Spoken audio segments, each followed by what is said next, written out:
Una sección especial aquí en Televisión Pública Noticias, como cada semana, dándonos una vuelta por el mundo, en este caso poniendo el eje en Haití, que necesita ayuda, y que lo que sucede cuando llega esa ayuda dimensiona el padecimiento que vive ese país. Lo va a explicar mejor Ayelén Oliva en base a esas tres imágenes de siempre. Ayelén, buenas tardes. ¿Cómo estás, Ariel? Bueno, vamos a hacer girar el mundo para que empiece a aparecer la información y en este caso, como mencionaba recién Ariel, vamos a ir a Haití para hablar del terremoto o las consecuencias, las secuelas que dejó el paso de este terremoto, que en el día de hoy se cumplen 10 días del terremoto. El 14 de agosto fue, y en este caso tenemos, fíjate, la cantidad de fallecidos que van incrementándose aún hoy día a día por partes oficiales. Esto lo conocemos. Hablamos de 2.207 personas que perdieron la vida en este terremoto, 12.268 heridos y desaparecidos 344, lo cual por supuesto da cuenta de que todavía los grupos rescatistas siguen trabajando en terreno. Obviamente queda el recuerdo de aquel terremoto, ¿no? El de Haití en el 2010, donde la cantidad de víctimas fue escalofriante, pero sigue siendo importante el número y además las pérdidas de en todo punto de vista para Haití. Sí, imaginémonos en el 2010, comparativamente es poco, pero no se puede hablar de esta manera cuando hablamos de personas que perdieron su vida, pero hablamos de 300.000 vidas y en este caso 2.200, que igual es muchísimo, es impresionante la cantidad. Primera imagen, mira qué imagen fuerte, Ariel. En este caso hablamos de una localidad que queda en Los Cayos, al suroeste de Haití, que es donde impactó de lleno el terremoto. Y acá vemos una señora, una foto que fue tomada el día domingo. En este caso vemos a Itamar Roselina, que tiene en brazos a su hijo. Y lo que vemos atrás son los escombros de su casa y unos escombros donde también quedó atrapada su madre y falleció su madre, y ahí está dándole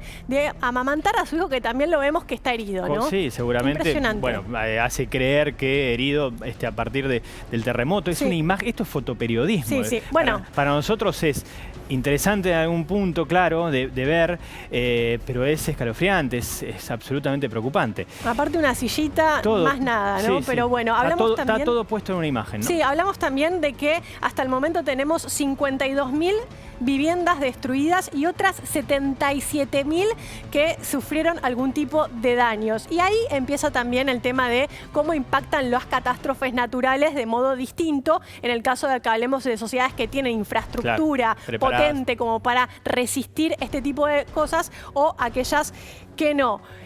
Pasemos a la siguiente, hablando también, mientras tanto te digo que en los escombros en las últimas semanas, en la última semana encontraron 24 personas con vida, 24 personas con vida que fueron rescatadas de los escombros. Bueno, esta segunda imagen también fuertísima, una imagen que dice mucho.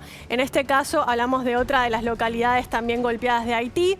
Esta foto fue tomada el viernes pasado y son personas que esperan la ayuda de los alimentos, ¿no? La ayuda, la asistencia humanitaria que empezó a llegar en los últimos días a ese país, y estamos hablando de donaciones, por ejemplo, de la ONU. La ONU destinó 8 millones de dólares en ayuda humanitaria de emergencia para Haití. El tema del Papa Francisco, hoy también nos enteramos esta noticia, que donó, estamos hablando de 200.000 euros a las víctimas del terremoto, y también, por ejemplo, gobiernos como el venezolano, que envió 30 toneladas de insumos. Argentina envió, hace 2 días lo anunció la Cancillería junto con el ministro también de Defensa y ex canciller Jorge Tayana, que enviaron a los cascos blancos, ¿no? Como para prestar algún tipo de asistencia, porque ahí también se necesitan muchas manos tratando de ordenar ese desastre.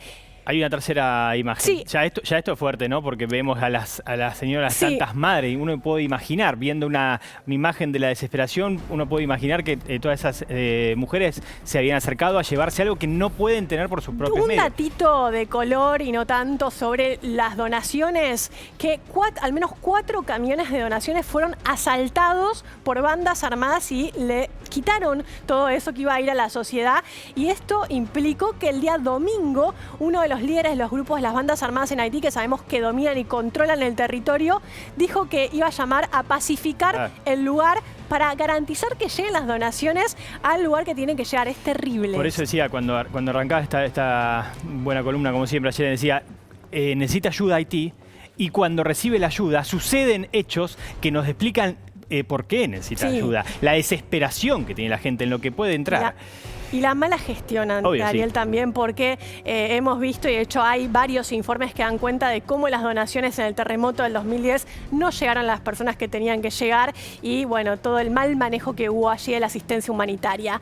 ¿Qué es la tercera? Y en este caso lo tenemos al expresidente, bueno, quien fue presidente Jovenel Moïse, que fue asesinado hace tan solo unos meses, porque recordemos que además toda esta tragedia humanitaria la viven con un vacío de poder y una anarquía política descomunal en Haití, y en el día de hoy una ONG haitiana de derechos humanos concluyó que Moïse fue entregado por sus fuerzas de seguridad, la fuerza presidencial, y hablan directamente de 2 comisarios que estuvieron implicados en eso y que de hecho le habrían dado insumos, gases lacrimógenos, armas, granadas, etcétera, a ese grupo que entró a la casa, lo cual estamos viendo algo que intuíamos que era la complicidad también de los efectivos de seguridad presidencial, porque si no, no se entiende cómo ingresaron a ese lugar. Países donde se empecina la mezcla de la acción de la naturaleza y la mano del hombre. Definitivamente. Gracias.